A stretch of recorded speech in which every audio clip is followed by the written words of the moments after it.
Hey guys, today I got new lights from a less known brand. It's called CYANSKY. They provided me directly with 3 lights of their range to test, so thank you very much for that. Really excited to test new lights of less known brands, because sometimes there are really nice brands out there that no one knows about. I got one tactical long-range flashlight, the K3 in the second version, and then we got multi-light emitter headlight, the HS6R. For that one you get an optional helmet mount, so they also sent that one to me. That's pretty cool. Now we can test it also on a helmet underground. And then also a dual light output, white and red headlight, the HS6R. This one has 1300 lumens max output, and this one 1400, so not a huge difference. Today I will concentrate on the HS6R. The other two reviews will follow up shortly. I will also now and then show a bit on my Instagram channel about these lights, so there you can also follow me if you want. The packaging is a standard cardboard packaging with some nice prints on it. So side switch for white spotlight, top switch for white floodlight and red light. We have 60-hour maximum runtime, 170 meters maximum beam distance, chargeable via Type-C USB port. It's a full metal housing. Peak beam intensity 7200 candela. And then the different output modes, which we will have a look at when the light is unboxed. So let's open it up.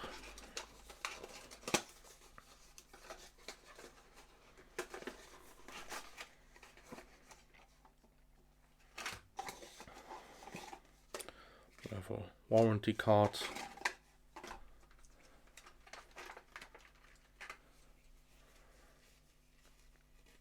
Really nice sturdy headband. It's installed the wrong way. We can, however, easily turn it around. There's a note that you should take away the battery protection before the first use, so that we can take off.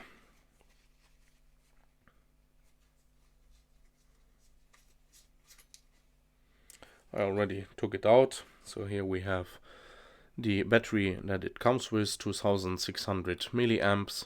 So not the highest capacity battery, but always better than nothing. The threads one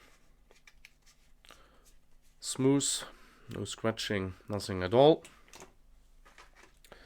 We have a USB-C charging cable. We have a pad. Don't know why they sent that one. Maybe to stick at the back if you want extra comfort. We have 2 spare O-rings, and which is really nice for headlight. You also get a little pouch where you can store it when you don't need it. High quality net pouch. Not often that you get a pouch or bag with a helmet light.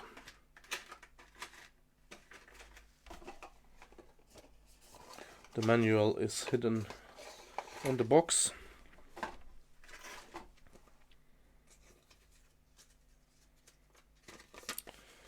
So we have a manual in Chinese and in English.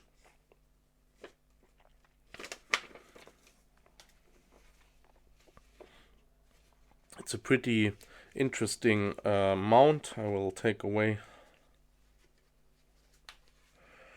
the headband so that we can better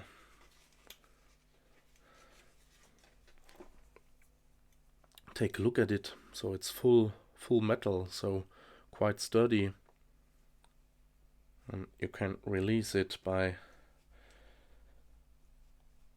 pushing really hard. I already got it off, but it's not so easy to get it back on again.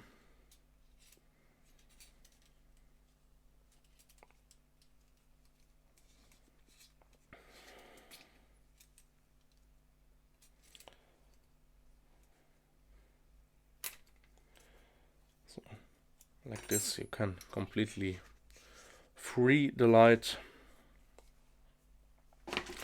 and then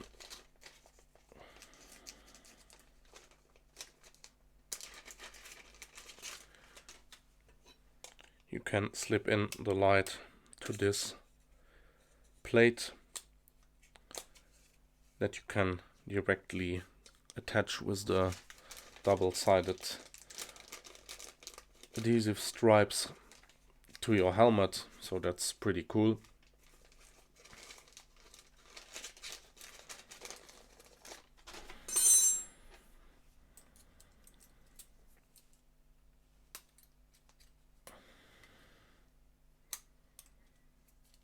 So we have it back on, and now need to push really hard and it's in. So it's a really sturdy head mount. There's nothing that will break, stainless steel, so quite innovative, something different than other producers have brought out. Here we have the lid that covers the USB-C port. Turn the light on with a long click. Cycle through the different output modes. Turbo is in the normal sequence, so double click will not do anything. Long press to turn the light off. Long press to turn the light on again in the last use mode. A double click from the off will lock the light, blinks 2 times, and then if you touch the button, blinks again. Another double click will reactivate. You can also lock the light with a double click on the top switch. Again, the light is on. Same, long press, turn on, long press, turn off. Cycle through the different output modes. Light has memory, so that's pretty cool. If the light is locked, you can also unlock it by connecting the charging cable. I will try if a tail cap lockout is possible. Yes. So quarter of a turn and the light will not turn on anymore. So the user interface is quite nice. I would have wished that you would have direct access to low or moon mode and turbo by a long press or a double click or whatsoever, but still very nice.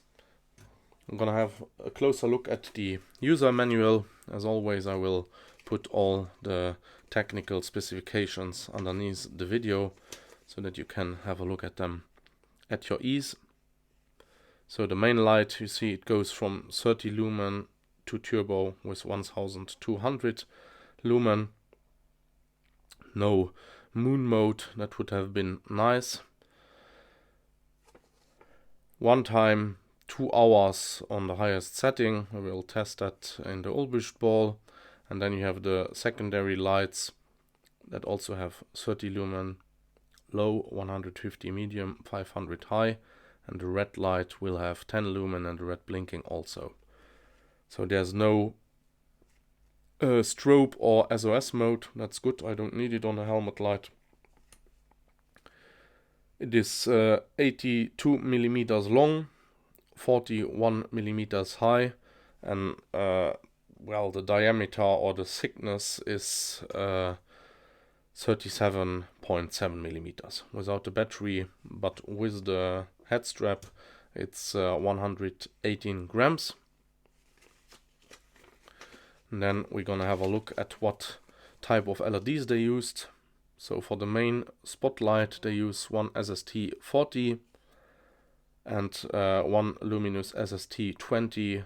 Well, this one is 6500 Kelvin and this one is around 4500 to 5000 Kelvin for the floodlight. And then it's Everlight 2835 red LED, so nothing that I know, but not that important. Then there's a lot of information that I already gave you at when we inspected the package. They say 3 hours for full charge. I prefer to charge the battery outside of the flashlight. And then they also say that 160 grams is including the headband, and probably this, so I was mistaken. The other weight indication was only for the light without any accessories or the battery. So we will now have a look at the charging function. I connect a USB-C cable. You can see we have a red light on the side switch for the main LED that is giving us an indication that the light is charging. Battery is fully charged, it will switch to green.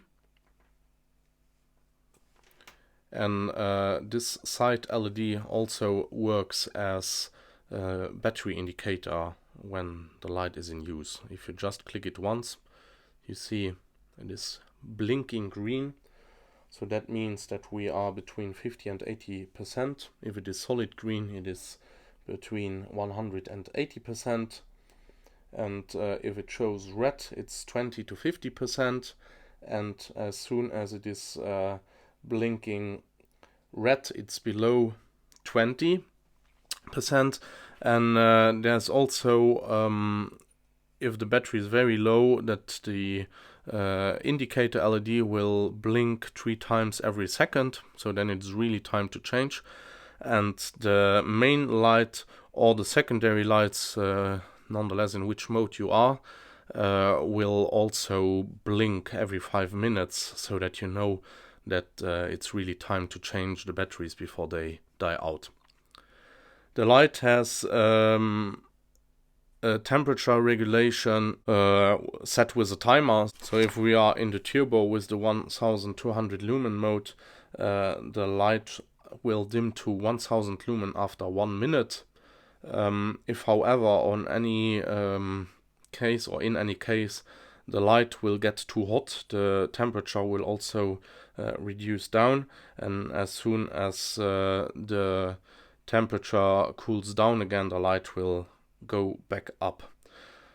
So that's pretty much everything for the technical details. I just want to show you that you can also use the lights combined. So you can adjust the flood and the throw LED at your ease. And that's how we get to the 1400 lumen if everything is combined. They don't give any indications about that in the manual, but I will measure it in my ulbrichtball once the light is fully charged, and then we will also head outside to see how it performs. The only thing I wanted to say, the headlight is really nice because it's this white, but it would have been really nice if there would have been rubber or silicone coating, so that if you want to put it on a helmet without the helmet mount, that it is not slipping away. So that would be feedback that maybe CYANSKY can use in a future version of this light.